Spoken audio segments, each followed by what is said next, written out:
You're watching Mirror 7 News. Stay informed, stay ahead for more news.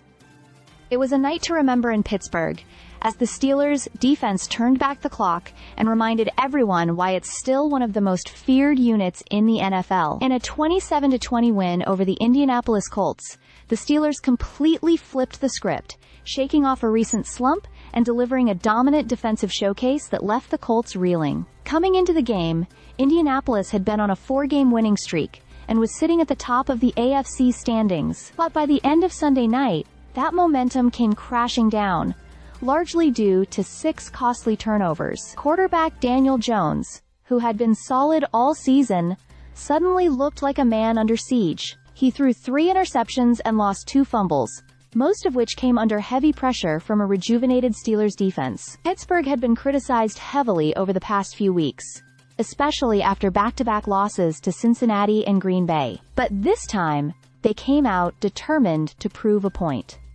Linebacker TJ Watt, as usual, was at the heart of it all. His second-quarter strip sack on Jones was the spark the Steelers needed, turning a 1-touchdown deficit into a wave of momentum that completely changed the tone of the game. From that moment, Pittsburgh didn't look back. The Steelers turned 3 of those turnovers into touchdowns, piling on 24 unanswered points and silencing doubts about their toughness. Head coach Mike Tomlin described the night perfectly when he said, "It's a fine line between drinking wine and squashing grapes." The team had been on the wrong side of that line lately, but this time they played with poise, aggression, and old-school Steelers grit. Players fed off the energy of the crowd, which included members of the 2005 Super Bowl team celebrating their 20th anniversary. Cornerback Joey Porter Jr. said having those legends on the sidelines gave the team juice, and it certainly showed. Even with several starters in the secondary missing, newly acquired safety Kyle Duggar stepped in just days after being traded from New England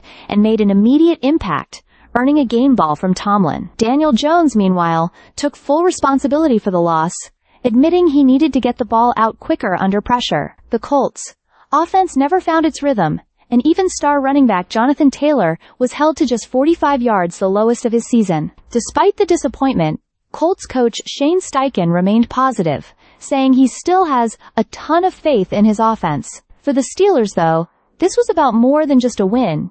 It was a statement. Their defense had rediscovered its swagger, and for the first time in weeks, Pittsburgh looked like Pittsburgh again. Stay subscribed for more videos.